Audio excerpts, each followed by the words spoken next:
Episode kedua.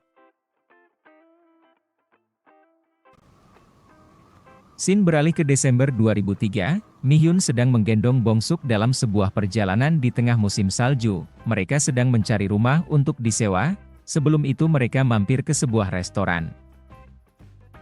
Saat di restoran, Mi-hyun sangat berhati-hati dan selalu mengamati situasi di sekitar. Ia baru saja melarikan diri dari rumahnya, karena suaminya, Kim Do-sik telah ditangkap oleh Badan Keamanan Nasional. Bong-suk yang saat itu masih kecil terus menampakkan kelebihannya, ia sudah mulai bisa melayang, maka dari itu Mi-hyun selalu menggendongnya.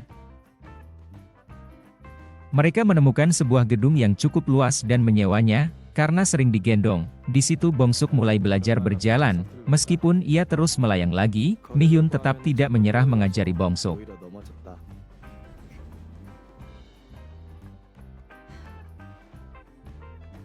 내 몸이 내 감정에 영향을 받는다는 것을 알게 된 후 엄마는 나를 향해 잘 웃어주지 않으셨다. Scene beralih lagi ke April tahun 2007, Bong-suk dan ibunya berpindah lagi. Ia menyewa rumah, sekaligus restoran. Ibunya yang pintar membuat tonkatsu, kini membuka restoran. 근데 왜 남산 돈가스예요? 남산 돈가스가 살았던 나에게 Sedari kecil, Bong-suk jarang bermain dengan anak-anak sebayanya. Ia lebih banyak menghabiskan waktu di rumah dengan menonton TV.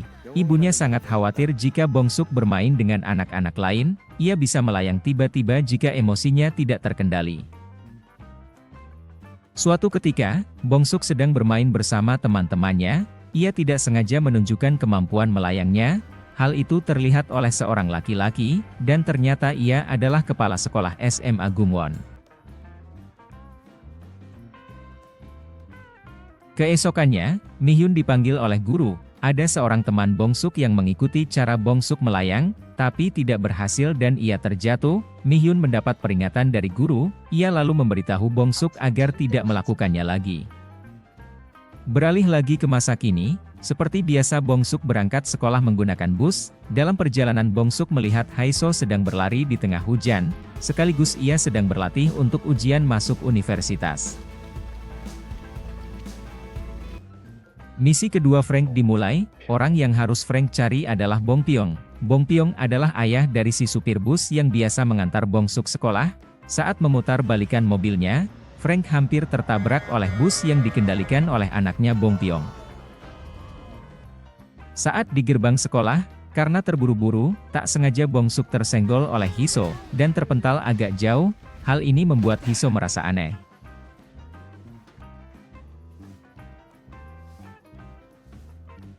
Frank berhasil menemukan Bong Pyong di sebuah toko buku. Ia mengatakan kepada Bong Pyong bahwa ia telah menghabisi Jin Cheon.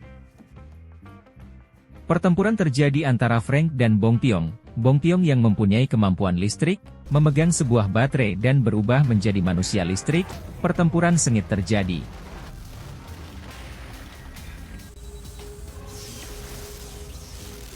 Saat itu Bong Pyong dihabisi oleh si Frank. Di situ ditemukan sebuah foto Bong Pyong dan anaknya, tapi foto anaknya tidak terlihat karena terbakar setengah. Di foto itu terlihat tulisan SMA Gumwon.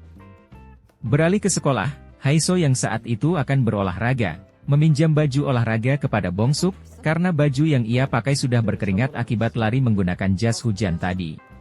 땀 냄새가 너무 나.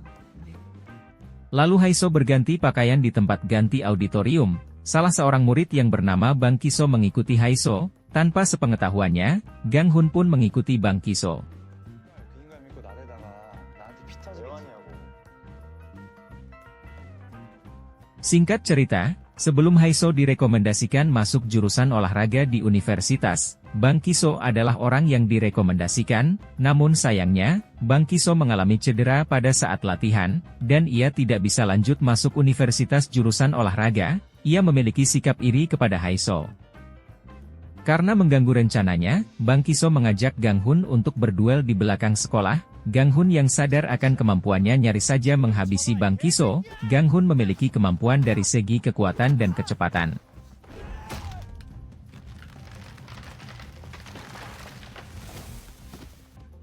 Setelah jam pelajaran selesai, Bong-suk dan Hee-so akan melakukan tugas bersih-bersih. Sebagai hukuman karena terlambat pagi ini, selepas itu Bong Suk mengantar Hiso pergi untuk membeli seragam olahraga. 같이 가달라고 하려고. 어디를? 교복 사러. 같이 가주. Kabar kematian Bong Pyong sampai kepada Badan Keamanan. Wakil direktur saat itu terus menyelidiki siapa pelaku pembunuhan tersebut.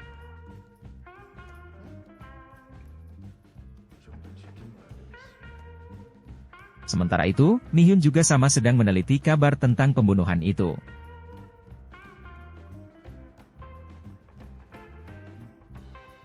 Setelah membeli seragam, mereka kelaparan karena melewatkan jam makan siang, lalu Haeso dan Bong Suk pergi ke sebuah toko.